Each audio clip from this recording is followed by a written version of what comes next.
नमस्कार, math sewer में आपका स्वागत है। मैं विवेक सिंह। आज हम प्रोबेबिलिटी में नेक्स्ट 5 क्वेश्चंस करेंगे। Exercise 16.1 class 11th। तो आओ हम अपने क्वेश्चन स्टार्ट करते हैं। तो आज हमारे क्वेश्चन में क्या है? क्वेश्चन नंबर 6 है। Question number 6, 2 boys and 2 girls are in classroom X and 1 boy and 3 girls in room Y. Specify the sample space for the experiment in which a room is selected and then a person. मतलब कहने का क्या है? वो ये कह रहा है कि एक रूम है हमारा एक्स रूम के अंदर 2 बॉयज हैं और 2 गर्ल्स हैं। रूम एक्स के अंदर 2 बॉयज हैं और 2 गर्ल्स हैं। And one boy and 3 girls in room Y. एक लड़का और 3 लड़कियां रूम वाई में है। स्पेसिफाई क्या करना है? स्पेसिफाई हमें करना है सैंपल स्पेस, जो कि हम रूम्स के अंदर in the experiment in which the rooms is selected and then a person. वो ये कह रहा है कि सैंपल स्पेस जब बनाना है, पहले हमें रूम सेलेक्ट करना है, फिर उसके बाद पर्सन सेलेक्ट करना है। पर्सन सेलेक्ट करने का मतलब ये है कि वो हो सकता है लड़की हो या हो सकता है लड़का हो। तो कैसे करेंगे, आओ देखते हैं। तो सबसे पहले सॉल्यूशन देखें। गिवन 2 टाइप ऑफ रूम, हमारे पास 2 टाइप्स के, 2 types of room. 2 types of room कौन कौन से टाइप के हैं? हमारे पास एक्स टाइप का है और वाई टाइप का है। और पर्सन्स कौन कौन से हैं? Persons having in rooms. Rooms के अंदर कौन कौन से पर्सन है? बॉय है और क्या है, गर्ल है। तो टोटल नंबर ऑफ गर्ल्स कितने हैं? Total number of girls, total number of boys पहले देखते हैं। Total number of boys, total number of boys, boys कितने हैं हमारे पास? तो देखिए आप, 2 बॉयज हैं, एक गर्ल है तो एक बॉय है, 2 यहाँ के, एक ये बॉय, तो टोटल मिला के 3 हो गए। टोटल नंबर ऑफ गर्ल्स कितनी है? टोटल नंबर ऑफ गर्ल्स है हमारे पास 5। 2 गर्ल्स है और 3 गर्ल्स, 2 यहाँ पर गर्ल्स है रूम एक्स में, 3 गर्ल्स रूम वाई में। तो टोटल गर्ल्स कितनी होंगी? 5। तो अब सैंपल स्पेस बनाएंगे। ध्यान से देखें, शॉर्ट फॉर्म में लिख रहा हूँ SP। तो देखो सैंपल स्पेस कैसे बनेगा। सबसे पहले मैंने रूम सेलेक्ट किया, मान लो रूम एक्स के अंदर देखो 2 बॉयज है, तो मैंने पहले बॉय का नाम रखा, मान लो B1। एक्स रूम के अंदर B1 बॉय पहला, फिर उसके बाद एक्स रूम के अंदर B2 बॉय दूसरा। इसी प्रकार से एक्स रूम के अंदर पहली गर्ल G1, एक्स रूम के अंदर दूसरी गर्ल G2। इसी प्रकार इसके अंदर देखें, फर्स्ट बॉय कौन से रूम में? रूम वाई के अंदर। रूम वाई के अंदर मान लो पहला बॉय, तो बॉय हमारा कौन सा है इसमें? तो बॉय 1 और 2 हो गए, तो ये बॉय नंबर क्या हो गया? 3 हो गया। ठीक है। फिर फिर रूम वाई में गर्ल नंबर कौन सी होगी? देखो गर्ल 1 और 2 तो हो चुकी है एक्स रूम के अंदर, तो यहाँ गर्ल नंबर क्या हो जाएगी? 3। फिर वाई रूम में गर्ल नंबर 4। फिर वाई रूम में गर्ल नंबर वाई रूम में गर्ल नंबर 5। ये आपकी क्या हो गई? सैंपल स्पेस हो गई। सैंपल स्पेस में ये बहुत ध्यान रखना है, पहले उसने क्या बोला है? रूम सेलेक्ट करना है, देन पर्सन सेलेक्ट करना है। आप इसमें ऐसे नहीं कर सकते हैं कि पहले बॉय सेलेक्ट कर लिया फिर रूम सेलेक्ट कर लिया, नहीं, ये रॉन्ग हो जाएगा और आपका करा हुआ बिल्कुल ही गलत हो जाएगा। तो सैंपल स्पेस में ये बनाना बहुत ध्यान रखना है कि पहले हमें क्या सेलेक्ट करना है, बॉय सेलेक्ट करना है या रूम सेलेक्ट करना है। शायद आपको इतना बात समझ आ गई होगी। क्वेश्चन नंबर 7 देखते हैं फिर। क्वेश्चन नंबर 7 क्या कहता है, ध्यान से समझेंगे। 1 die of a red colour, लाल कलर का एक डाई है। One of the one of white colour, एक वाइट कलर का डाई है। And one of the blue colour, और एक ब्लू कलर का डाई है। Are placed in a bag, एक बैग के अंदर ये तीनों डाइस पड़े हुए हैं। One die is selected at the random, और एक डाई को हम सिलेक्टेड करेंगे हर बार बार, मतलब पहली बारी में हो सकता है मैं रेड करूं, फिर अगला व्हाइट करूं, फिर ब्लू करूं। मतलब कहने का मतलब ये नहीं है कि बैग के अंदर हम देखकर निकालेंगे, बस ये मान सकते हैं कि मैं मान रहा हूँ कि मैंने पहला हाथ डाला बैग में और पहला जो डाई निकला वो कौन सा निकला, रेड कलर का। ठीक है, इस प्रकार से मैं मान रहा हूँ। फिर वो ये कहता है its colour and the number of its uppermost face. मतलब पहले तो इसका कलर नोट करना है कि कौन से कलर का डाई है, and then on its uppermost face is noted. फिर उसके ऊपर ये देखना है कि उस डाई के ऊपर, मान लो कि मैंने पहला कलर निकाला जो डाई का वो है रेड कलर का, और रेड कलर पे नंबर आया मान लो 6 आया, तो मैं नोट कर लूंगा कि मेरा डाई पे नंबर क्या आया, 6। फिर उसके बाद मुझे उसका क्या बनाना है, सैंपल स्पेस बनाना है। आपको क्वेश्चन बिल्कुल क्लियर हो जाना चाहिए। देखो दोबारा से मैं बता रहा हूँ, हमारे पास 3 कलर के डाई हैं, एक रेड कलर का है, एक वाइट कलर का है, एक ब्लू कलर का है। फिर हम क्या करेंगे, डाई एक बैग में पड़े हुए हैं, उस बैग से हम जब डाई निकालेंगे, तो जब डाई निकालने पर हम ये देखेंगे कि कौन सा कलर का आया, पहली पहली बात ये देखेंगे। फिर दूसरे नंबर पे ये देखेंगे कि उस डाई में जो कौन सा कलर है, उसके बाद जब हम उसको फेंकेंगे तो उस पे जोन सा भी नंबर आएगा, वो नंबर हम नोट करेंगे उस डाई का। ठीक है, तो ये हमारा सैंपल स्पेस बनाने का तरीका हो गया। अब शुरू करते हैं कि कैसे हम उस नंबर को लिखकर दिखाएंगे सैंपल स्पेस में। तो देखिए ध्यान से, तो सॉल्यूशन देखते हैं, ध्यान से समझेंगे कि इसका सॉल्यूशन कैसे आएगा। तो देखो, the number of dice, the number of dice, हमारे पास डाइसिस किस किस कलर के हैं, the number of dices are red colour, red colour, red colour को हम रिप्रेजेंट करेंगे आर से। ब्लू कलर, ब्लू कलर को हम रिप्रेजेंट करेंगे बी से। एंड और वाइट कलर, वाइट कलर को रिप्रेजेंट करेंगे, वाइट कलर को डब्ल्यू से रिप्रेजेंट करेंगे। ठीक है, और हमारा क्या नाम है, die, die having having numbers, numbers कौन कौन से नंबर होते हैं, 1 2 अप टू 6, ये हमारे पास नंबर होते हैं। चलो अब हम सैंपल स्पेस को बनाना शुरू करते हैं। सैंपल स्पेस, तो हमारा सैंपल स्पेस कैसा होगा, ध्यान से देखेंगे आप।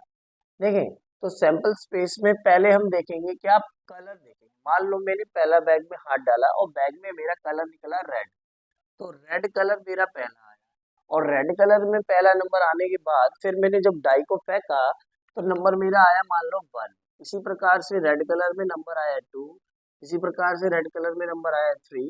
ऐसे ही हम चलते चलेंगे, रेड कलर में नंबर आएगा 6। समझ आ गया होगा। ठीक है, हो सकता है मैंने मतलब कहने का मतलब ये है कि रेड कलर का पहले जब मैंने जब बैग में हाथ डाला और रेड कलर का ही डाई आया, फिर डाई आने के बाद मैंने डाई को फेंका, डाई को फेंकने पर उस पर नंबर क्या आया, 1। इसी प्रकार दूसरी बारी मैंने हाथ डाला तो रेड कलर आया और रेड कलर में नंबर आया 2। तो यही इसकी प्रोबेबिलिटी होगी। इसी प्रकार प्रोबेबिलिटी नहीं, मतलब उसका सैंपल स्पेस में ऐसे लिखेंगे। फिर 6 के बाद तो रेड कलर में कोई नंबर आ नहीं सकता बैग से। फिर मान लो अगला मैंने कलर डाला होगा तो वो आया व्हाइट, व्हाइट में ही नंबर आया पहला, फिर व्हाइट पे नंबर आया दूसरा, ऐसे ही चल सकते हैं व्हाइट में आगे 6 तक। इसी प्रकार ब्लू में पहला नंबर, ब्लू में दूसरा नंबर, ब्लू में तीसरा नंबर, ब्लू में चौथा नंबर, ब्लू में पांचवा, ब्लू में छठा। शायद आपको समझ आ गया होगा। इस सैंपल स्पेस में आपने बस ये देखना है कि कलर कौन सा है, फिर वो नंबर डिजिट कौन सी है, किस नंबर डिजिट पे वो आपका आया है जो बैग से हमने डाई से निकाला है। तो मैंने मान लो पहले में रेड निकाला तो उसमें नंबर आया 1। निकालना तो एक ही बार ही है, उसने ये तो बोला नहीं है कितनी बार निकालना, बस इतनी बात सोचा है कि बैग से हमने डाई से निकालना और नंबर नोट करना है और कलर नोट करना है। पहले कलर देखना है फिर नंबर देखना है। आपने याद रखना है, कलर पहले बोला है तो कलर पहले लिखना है। रेड को मैंने आर से लिखा है, नंबर को तो 1 2 3 आपको दिख ही रहा होगा। इसी प्रकार से देखो मैंने सब में लिखा है, बी का मतलब ब्लू है, 4 3 2, ये तो आपको पता ही है नंबर्स है। तो ये आप लिख लेंगे तो आपको और समझ भी आएगा, और जो भी कोई भी आपको देखेगा तो अंडरस्टैंड होने में बहुत आसानी लगेगी कि बी का मतलब क्या है, आर का मतलब क्या है, डब्ल्यू का मतलब क्या है। सैंपल स्पेस बनाने से पहले आपको उसको रिप्रेजेंट करना बहुत जरूरी है, डिनोट करना बहुत जरूरी है कि यहाँ पर बी का मतलब क्या है, आर का मतलब क्या है। तो आपको समझ आ गया होगा सैंपल स्पेस। तो हमारा 8th क्वेश्चन है, देखते हैं 8th क्वेश्चन को। N experiment consist of recording boy and girl composition of families with children. मतलब क्या है कि मतलब एक फैमिली बनानी है जिसमें हमें ये देखना है कि एक बॉय और गर्ल को देखना है हमें फैमिली में। तो फैमिली कैसे बनानी है क्वेश्चन में देखते हैं। What is the sample space if we are interested in knowing whether it is a boy और girl in the order of their births. मतलब वो ये कहना चाह रहा है कि हमें फैमिली में ये देखना है कि बॉय है या गर्ल है। हमें ये देखना है कि बच्चे तो दो ही होने चाहिए फैमिली में, मगर वो देखना है कि पहला बॉय हो रहा है, पहली गर्ल हो रही है, या दोनों ही बॉय है या दोनों ही गर्ल्स हैं। ये हमें देखना है इसके अंदर, क्योंकि उसने पूछा क्या है, हम वो इंटरेस्टेड है कि ये पता होने में कि लड़का है या लड़की है। और लड़का है तो पहले लड़का है या पहली लड़की है, या दोनों ही लड़के हैं या दोनों ही लड़कियां हैं, इसको देखने में वो इंटरेस्टेड है। तो देखते हैं हम इसका सैंपल स्पेस कैसे बनाएंगे, ध्यान से देखें। तो द देखो फिर हम क्या करेंगे, if B denoted boy and girl by B and G respectively हम बॉय को बी से और गर्ल्स को जी से हम रिप्रेजेंट डिनोट करेंगे। तो हमारा सैंपल स्पेस क्या बनेगा, देखो सैंपल स्पेस। तो हमारा सैंपल स्पेस क्या बनेगा, ध्यान से देखेंगे। तो देखो मैंने मान लिया कि दोनों ही पहले जो उस फैमिली में लड़के होते हैं, तो हमारी सैंपल स्पेस में क्या बनेगा, बी पहला लड़का दूसरा लड़का। ऐसे भी लिख सकते हैं B1 B2, पहला भी लड़का और दूसरा भी लड़का। ठीक है। अब मान लो पहला लड़का नहीं हुआ, पहली क्या हो गई, गर्ल हो गई। पहली गर्ल दूसरा बॉय B2। ठीक है, पहला लड़का हो गया, देखो पहला लड़का दूसरा भी लड़का, पहली गर्ल फिर दूसरा। इसी प्रकार हो सकता है पहला लड़का हो जाए और दूसरी गर्ल हो जाए, ये भी तो संभावना है। और ये भी हो सकता है कि दोनों की दोनों ही क्या हो जाए, गर्ल्स हो जाए।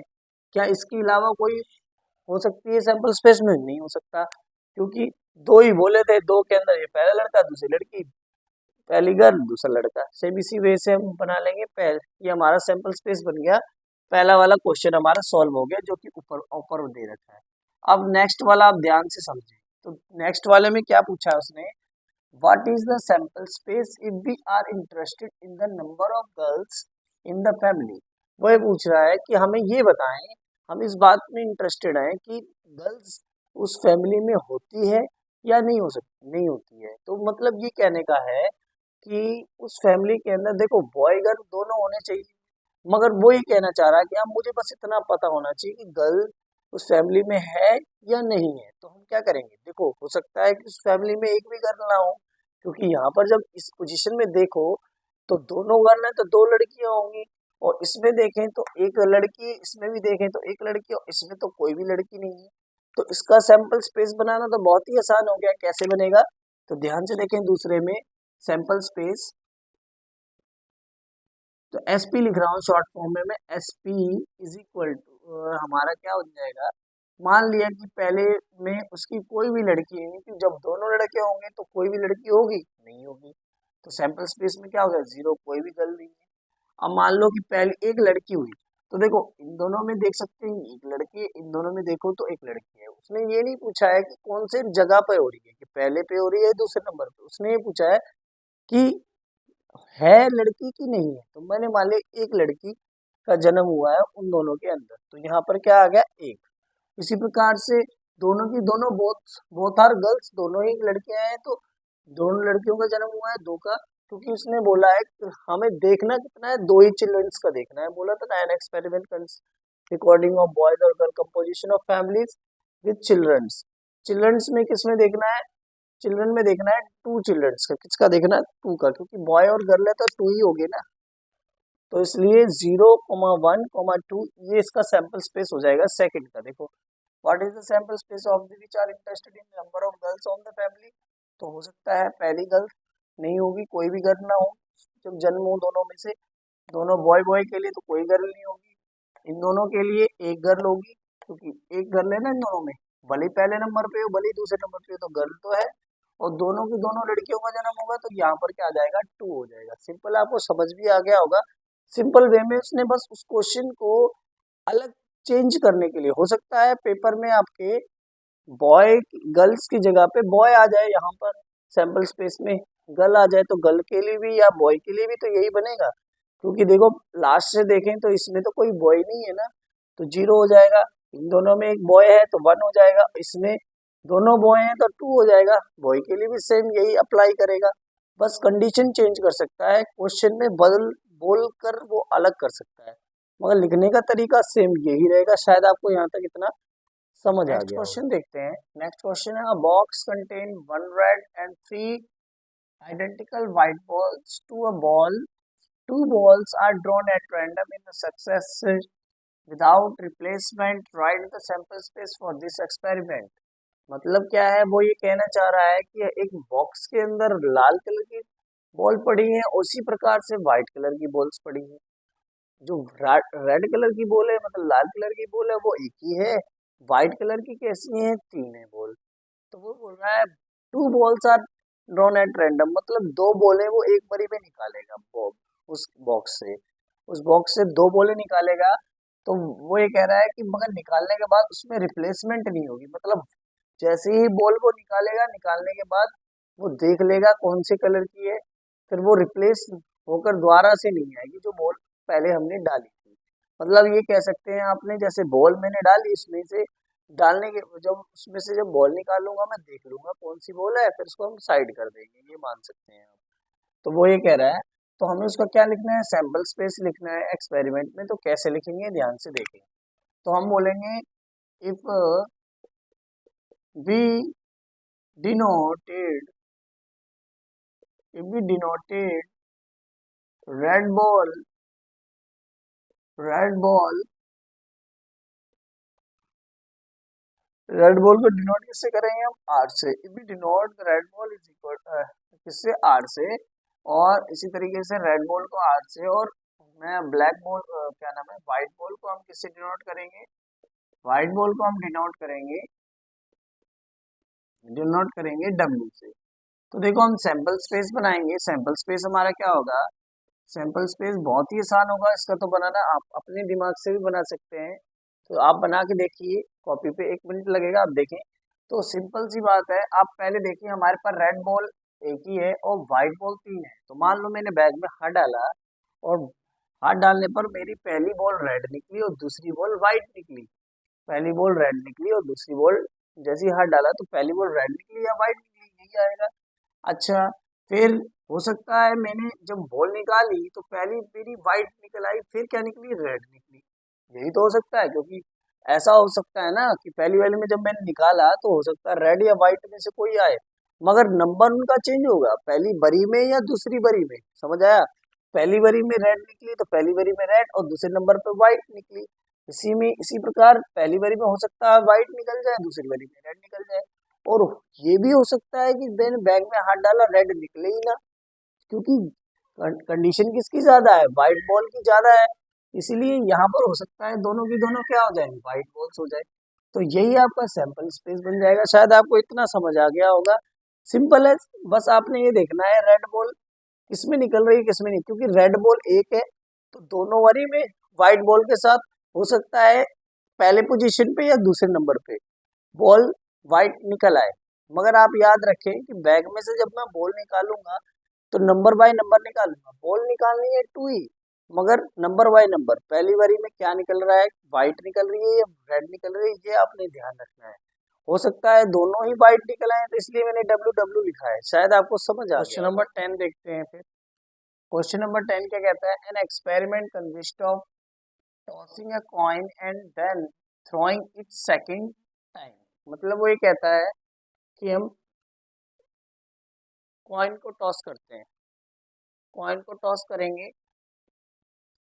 इफ ए हेड अकर्स, वही बता रहा है कि कौन, जब कॉइन को हम टॉस करते हैं, कॉइन को टॉस करने पर पहली बारी में हेड आता है तो हम दोबारा से उसे टॉस करेंगे और देखेंगे कि क्या आता है, ठीक है।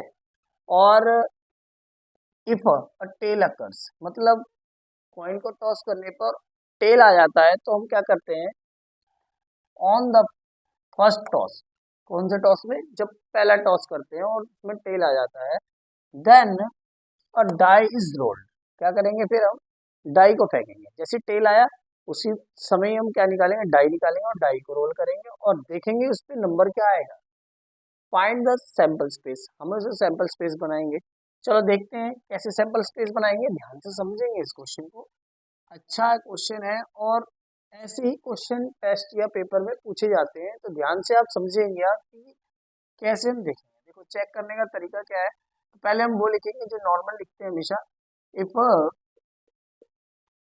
if a coin a coin if a coin is tossed, हम किसी कॉइन को टॉस करते हैं तो हमारा क्या आता है, या तो टेल आएगा, टेल के लिए हम टी लेंगे, और क्या आएगा, हेड आएगा, हेड के लिए हम क्या लेंगे, एच लेंगे, ठीक है। टेल के लिए टी ले लिया, हेड के लिए एच ले लिया। और if a die is rolled, हम डाई को रोल करेंगे तो हमारे पास क्या आएगा, 1 आएगा, 2 आएगा, अप टू 6 आएगा, इससे अलावा कोई नंबर नहीं आ सकता है। तो देखिए हम सैंपल स्पेस क्या होगा, सैंपल स्पेस बहुत इजी है, ध्यान से समझेंगे, ऐसे ही क्वेश्चन पूछे जाते हैं, ध्यान से देखिएगा। तो देखो उसने बोला है सबसे पहले कि टॉस करने पे हेड आएगा, तो हेड आने पर हम द्वारा फेंकेंगे, ठीक है, इसको फेंकेंगे और द्वारा से कॉइन को टॉस करेंगे, क्योंकि उसने बोला है an experiment consists of tossing a coin and then throwing its second time if a head occurs, जब हेड आएगा तो द्वारा से हम उसे क्या करेंगे, उछालेंगे सिक्के को, ठीक है। तो देखिए ध्यान से, मान लो कि मैंने सिक्का उछाला और मेरा क्या आ गया, हेड, क्या आया, हेड। जैसे ही हेड आया मैंने सिक्का फिर निकाला, फिर उछाला और फिर दोबारा मेरा क्या आ गया, हेड। और ऐसे ही बार बार करेंगे, मगर उछालना कितनी बारी है, ओनली 2 टाइम्स, क्योंकि उसने बोला हुआ है कॉइन को हमें कितनी बार टॉस करना है, ओनली 2 टाइम्स टॉस करना है, इसलिए यहाँ पर हमारा क्या आ गया, हेड हेड आ गया, क्लियर है, क्या आ गया, हेड और हेड। इसी प्रकार ये तो हमारी जब होगी कि हेड हेड आया, मान लो कि मैंने कॉइन टॉस किया और कॉइन टॉस करते ही मेरा हेड हेड आया और हेड के बाद मेरे पास फिर दोबारा मैंने कॉइन टॉस किया, फिर मेरा क्या आ गया, टेल आ गया, क्या आ गया, टेल आ गया, तो क्या बन जाएगा, हेड और टेल बन जाएगा। मगर मैं 2 से ज्यादा तो उछाल नहीं सकता हूँ, तो ये हेड और टेल ही बन जाएगा। अब मैंने मान लो कि कॉइन टॉस किया और उस पे क्या आया, टेल, क्योंकि उसने बोला है। अब आ जाओ इस लाइन पे, इफ अ टेल अकर्स, जब टेल आएगा तो फर्स्ट टॉस में, तो फर्स्ट टॉस में टेल आएगा, then a die is rolled, हम डाई को क्या करेंगे, रोल करेंगे, और डाई को रोल करेंगे तो उसमें क्या आएगा, हेड और टेल थोड़ी आएगा, उसमें क्या आएगा, नंबर आएगा।